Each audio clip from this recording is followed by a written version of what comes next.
ভারত চিরদিনই মানবতার পক্ষে আছে। বিশ্বের যে কোনো জায়গায় মানবতা সংকট হলে ভারত তার সাধ্যমতো করে। হয়তো আমাদের সামর্থ্য আছে, সামর্থ্য ছিল না কিন্তু আমরা সংস্কৃতিকে ভুলিনি। তো তুর্কি যেমন আছে পাকিস্তানের মতোই তাদের ক্যারেক্টার, শুধু তাই নয় অন্যান্য দেশও তাকে বয়কট করবে। ভারতের সহ্যের সীমা পার করেছে ওরা, বিশ্বাসঘাতকতার সঙ্গে সঙ্গে আর চক্রান্তও করেছে আমাদের বিরুদ্ধে। তো তার তো শাস্তি পাওয়া উচিত আছে। তো আমরা জানি যুদ্ধ তো বিভিন্ন ধরনের হয়, তার বিরুদ্ধে আর্থিক যুদ্ধ ভারত শুরু করেছে। শুধু সরকার নয়, সারা ভারতবর্ষ জুড়ে সাধারণ মানুষের মধ্যে যে চেতনা আজকে জেগেছে, তারাও আজকে বয়কট টার্কি স্লোগান দিতে শুরু করেছেন। এবং এর ফল ভুগতে হবে তুর্কিকে। আমরা জানি চায়না বহু জিনিস A to Z ভারতবর্ষে বিক্রি করে, আমাদের পুজোর সামগ্রী পর্যন্ত। 2 বছর আগে দীপাবলির সময় বয়কট চায়না স্লোগান দেওয়া হয়েছিল, কমসে কম 50,000 কোটি টাকার তাদের ক্ষতি হয়েছিল ব্যবসায়। তো আমরা জানি ভারতের সে সামর্থ্য আছে, এত বড় বাজার আছে, প্রায় 150 কোটি লোকের বাজার, সবার কাছে এটা আকর্ষণীয়। তো তার যদি লাভ নিতে হয় আমাদের সঙ্গে ভদ্রভাবে মিশতে হবে, নাহলে তার বদলা নেওয়ার ক্ষমতা আজকে ভারতের আছে। পাকিস্তানের সুর নরম হয়ে গেছে, তারা পূর্ণম সাউকে কাল ফেরত দিয়েছে দুপুর সকালবেলা, আর সন্ধেবেলা ফেরত দিয়ে গেছে কোচবিহারের উকিল বর্মন। চাপ। দেখুন, আপনারাও জিজ্ঞেস করেছিলেন যে কি হবে, আমি বলেছিলাম সেই সময় যদি আমরা আমাদের অভিমন্যু বর্তমানের মতো ফাইটার পাইলটকে ফিরিয়ে আনতে পারি, যে ওখানে গিয়ে যুদ্ধ করতে গিয়ে ক্র্যাশ হয়ে গিয়ে পড়ে গেছিলেন, অক্ষত অবস্থায় তাকে বর্ডারে ছেড়ে যেতে হয়েছিল। তারপরে জল গড়িয়েছে, ভারত অনেক এগিয়েছে, অনেক সামর্থ্য হয়েছে। বর্ডারে এগুলো ছোটখাটো ঘটনা হয়ে থাকে, কিন্তু আমরা পুরো ভরসা করেছিলাম সরকার সসম্মানে অক্ষত অবস্থায় আমাদের ফৌজিদেরকে নিয়ে আসবে, BSF জওয়ানকে, আর সেটাই হয়েছে।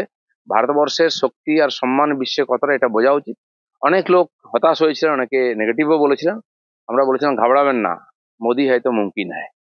অর্জুন সিং বলেছেন যে অপারেশন সিন্দুর তো হয়ে গেছে, এবার একটা অপারেশন বিজেপি লাগবে, তার কারণ বিজেপির নেতারা মুখে বড় বড় কথা বলছেন, তারপর বাড়ি গিয়ে দুপুরবেলা খেয়ে দিয়ে শুয়ে পড়ছেন, বিজেপি এগোচ্ছে না।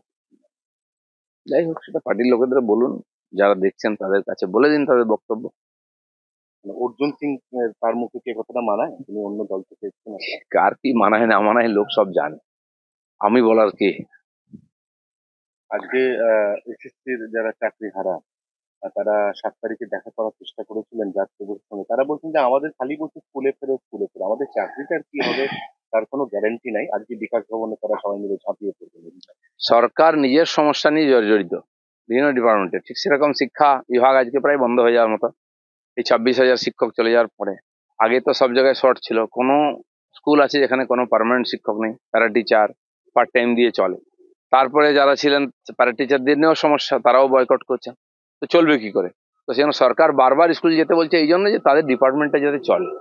কিন্তু যারা যাবেন সেই টিচারদের চলবে কি করে, তাদের ভবিষ্যৎ কি, এটা পরিষ্কার না করলে লোক কি করে যেতে পারে এরকম অনিশ্চিত ভবিষ্যতের সঙ্গে।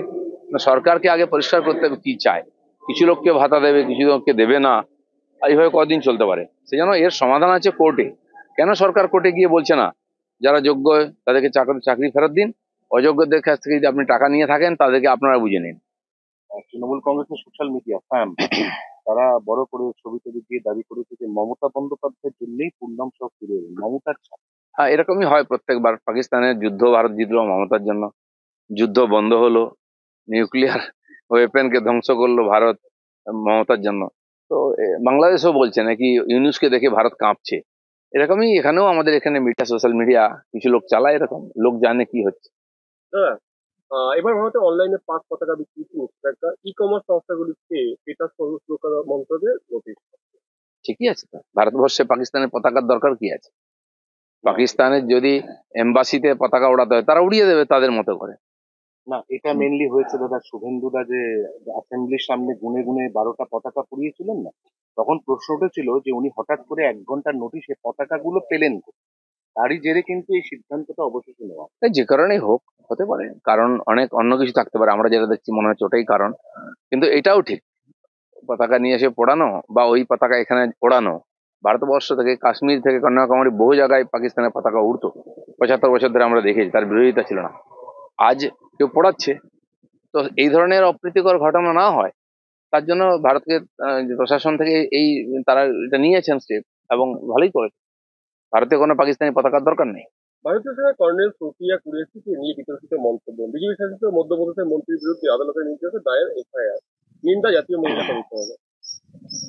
যারা সেনা ভারতের জন্য লড়াই করছেন, মহিলা পুরুষ নির্বিশেষে, তারা আমাদের কাছে গর্বে। তাদের সম্বন্ধে কোনো কথা অপমানজনক, নিন্দাসূচক বা তাদের গরিমাকে আঘাত করে এরকম কথা কারোই বলা উচিত নয়। বাকি কিছু হলে সে তো সরকার আছে, তার জন্য আইন আছে, তারা দেখবে। উনি যেটা ক্লারিফিকেশন দিয়েছেন, উনি एग्जैक्टली যে কথাটা বলেছিলেন সেটা হচ্ছে উनको खत्म करने के लिए उनका एक बहन ही काफी है। এই কথাটা উনি বলেছিলেন। উনি বলছেন যে আমি তো খারাপ কিছু বলিনি, আমি ওনাকেই গ্লোরিফাই করার চেষ্টা করেছি। হতে পারে অন্যভাবে দেখা হচ্ছে। ওরা যেমন ধর্ম দেখে দেখে মেরেছে, আমরা কি সেরকম ধর্ম দেখে করব? আমাদের সৈনিক, আমাদের নাগরিক সবাই আমাদের কাছে সমান। তো সরকারের যে নীতির পক্ষে হয়তো যায়নি এটা, সেই জন্য উনি ওনার দিক থেকে হয়তো একরকম বলেছেন। তো সেই জন্য আমার মনে হয় ভেবেচিন্তে বলা উচিত। আমাদের ভিডিও ভালো লাগলে লাইক এবং শেয়ার করুন। কমেন্ট সেকশনে গিয়ে জানান আপনাদের মতামত। আরও ভিডিও পেতে আমাদের চ্যানেল সাবস্ক্রাইব করুন এবং প্রতি মুহূর্তে খবরের আপডেট পেতে প্রেস করুন বেল আইকন।